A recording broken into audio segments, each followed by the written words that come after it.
Hello, good friends. I'm going to talk about how to survive abroad as an immigrant. Myself, I've been in the United Kingdom since 2011. I came as a student, which I believe is a story of many people. I came and I did my undergraduate and I did my postgraduate, which at the end of the day, I think my program ended in 2015. And after that, it became a very rough year. When I mean being a rough year, I started struggling with immigration issues because the application didn't go as planned. However, how did I survive, as a student? Oh dear, it was good old memory, I must tell you, but it comes with a very challenging one. I came from a family where, truly speaking to you, I came from an average background family.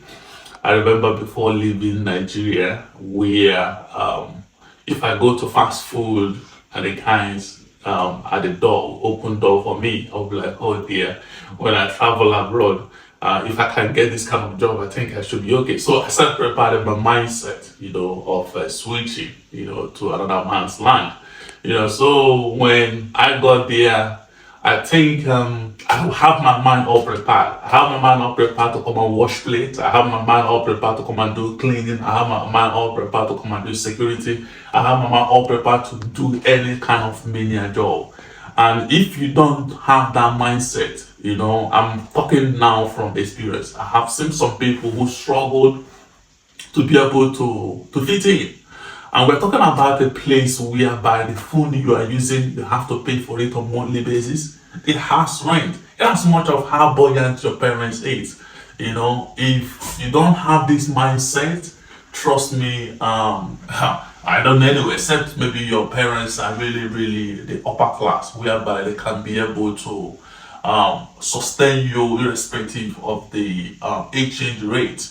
So if that is the case, maybe this video is not for you. But if you are among us, who come from an average background family, whereby you are coming in not just for the study alone, but for migration purposes, in terms of seeking for a new life, trust me, there's nothing wrong. When I say migration purposes, everyone migrates. Britain coming to Africa some time ago was for economic purposes. People migrate from one point to the other, and that's why there's no country in this very world where you will go to, you will see fully indigenous people from roots that have been mixed, from one generation to the other. So there's absolutely nothing wrong for migrating. So it's one that you have to be proud of. You know what you want and you're going for it. So having that mindset of come what may, I'm ready to get myself on my feet, to be able to pay my bills, to be able to stay steady, and to be able to survive. And remember, survival is not about feeding yourself. If those back home are not seeing the call of your survivor, trust me, there's something you're not doing right. It's either you're being too selfish or you have forgotten. It's either you're not doing yourself well where you are, or you have forgotten the purpose while you migrated. So that is just it. So I did both cleaning. When I mean cleaning, man, I mean all sorts of cleaning. Train cleaning, whereby you have to be on your feet and be rubbing the train with some sponge, hand sponge, the green sponge. You do kind of different kind of clean toilet cleaning. You do different kind of cleaning of we call it litter picking back in. In fact, that one was the most preferred then, to get a shift as a litter picker, where we pick these peppers from the train. And it could be very fun as well, because you also doing it with fellow students as well. So that mindset, it's all about mindset. Take it, it's all about mindset. You have to be ready to be able to do this kind of job. It's very important. And when you have this mindset, there's one thing that's very important, some jobs back in the days, there's this joke that if you're a cleaner, it is difficult to marry a British girl. If you are a security person, it's more easier to marry a British girl. And so it is with other type of job, and there is a fact. The person you first meet, maybe you have got a friend who welcomed you, or you have got a relative, or you have got anybody at all, or even you met people in the church, Those are one of the ways to get yourself up, when you come abroad. It's very important, don't miss it. So the people you meet, that determines where you start from, frankly speaking to you. Some people, I have a friend, he walked into Tesco and told them that he's looking for a job, and they asked him to start the next day. But the stories like that are very few. So you have to be able to, be that eager to build connection of people. And that being that eager to build connection of people determines the type of job you will do as well. I'm not trying to discriminate job or to value each, but you have to be, have this eagerness to grow. It doesn't matter where you start, but have the eagerness to grow. What matters is at least every month, be it weekly payment, be it monthly payment, every month you're able to sort your bills. Trust me, there's nothing worse than being day by day you don't have a job. From the moment you leave that your parents' house, you have become the father and the mother of yourself. And not having job, in fact, the sadness it comes with is so terrible. So number one is having something to do, and number two is being on that eager look to grow. If you have that as well, that will enable you. So you might have started from cleaning. That doesn't mean you're gonna be a cleaner for a very long time. Start there, create yourself a route there, and then keep looking out for people. Keep searching. Network is very important in that very level. You have network. I have a job which that job, trust me, that job, I got a network of it through a friend, a colleague from school. And that job, I did that job a few times. But I must tell you that's how it happened. We do a lot, to survive. That job at a time came because I've been registered to that company.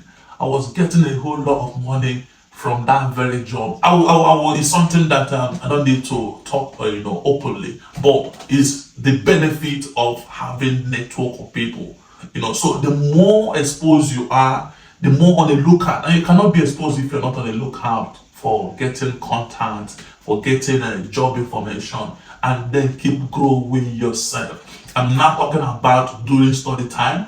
There are so many jobs you can do. In fact, during my time, I was among the people that was earning very well, because I started working in underground, and when I was working in underground, I was doing night and day shifts.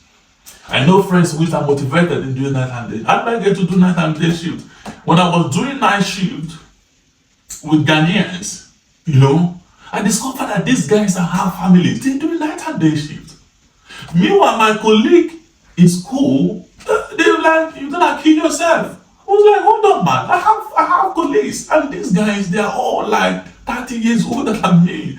So when I go there, I learn. So that was how I got myself into doing two jobs. And doing that two job, as at that 2011 month end, I'm going home with 2,000 something pounds. I paid myself school fees after the one my parents paid before I came. I finished the rest, and the master's follows. So I was in as much that I'm sleeping while on the train. And it's simple. In fact, there's a time I will be sleeping. The train will carry me beyond my station, and I will jump off whenever I open my eyes. Coming back again, it will carry me beyond my station again. I will jump off again and entering again. That is how it will carry me until maybe where I will get so frustrated that I will refuse to close my eyes. Either I will hold my hand like this to my eyes, or something to distract myself until I eventually get off my station. So what I'm trying to say, if in summary, is number one, prepare your mindset when coming abroad that, hey, I'm ready to do anything. Not illegal. Not illegal as per illegal. When I mean illegal, it's not about survival in terms of working. I don't mean fraud lane and all that stuff. Brother, walk. You understand what I mean? So nothing illegal, just prepare your mindset that you are coming, irrespective of whatever you can do to be able to get that certificate. And as well, if you don't want that certificate and you say it's work, it's up to you. It's a choice. It's not a worst decision. When it comes to education in abroad, you can get it at any time. Trust me, you can get it at any time, but know your vision. That vision, make sure is one that is progressive. that is progressive. So have that mindset before coming so that you can be able, because I know some people now have been able to bring my siblings, in-laws. I know some of them who cannot even do cleaning. I'll be looking at them, they can't do cleaning. It's because someone paid for your visa, paid for your flight fee, and here you are. You don't even understand. You didn't actually, you didn't invest and make sure mentally you were prepared. You just came in and you're looking for that posh job. Be very, be informed about it. It's very important. Another one is identify places where you will get these connections. Places like church, your co-students. Always be the person to ask. I have a junior brother and abroad. I was so proud of him. Be fact, he was able to utilize this very well. If he meets anyone, he's asking the person, where is the job? Where is the job? Be the person to ask what is happening. Where is the job? In as much you are doing it, you have work. You want to be updated. So building a worthy network, people which can be able to give you good information, where to work and where next is happening.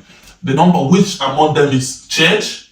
If you're a Muslim, identify a mosque that can be able to give you that. If you're Christian, church is very important. I know that could be, other maybe cultural group, but before you get there, sometimes myself, I don't have anyone now, and I try entering and discover there are very few of them. So it's not gonna be able to give me the purpose of why I needed it. So that is it. That church, your colleagues at work, students, inquire from them. And as well is a summary, make sure you keep on growing. It doesn't matter where you start, keep on growing. And when you keep on growing, we have that mindset of keep on growing. Even after school, you always keep on growing. You're not gonna stop one place. That's one thing. I'm not calling our country, but Ghanaians know us for that. Nigerians, Nigerians, they know us for that, and it's not about discrimination. We have that growth mentality, and if you don't have it, to be stuck as a cleaner. When I was cleaning, I was a cleaner. I met a lot of people who were in their 60s. They started more than 20 years ago. They remain clean. I'm not saying it's bad, but trust you me, you got to grow. You got to grow. You cannot remain, if you want to remain there, then become a manager, as a matter of fact. Or go and own your own company. That's my own philosophy as a person. So have that growth mindset. With it, you will definitely survive abroad. And the other one of marriage, trust me, if you are doing well, every woman loves money, as long as you are comfortable. And when they speak with you, your mindset is about what you're doing next. They will want to associate with you if that person really knows what she wants. So that is my advice for you, and I hope I see you some other time.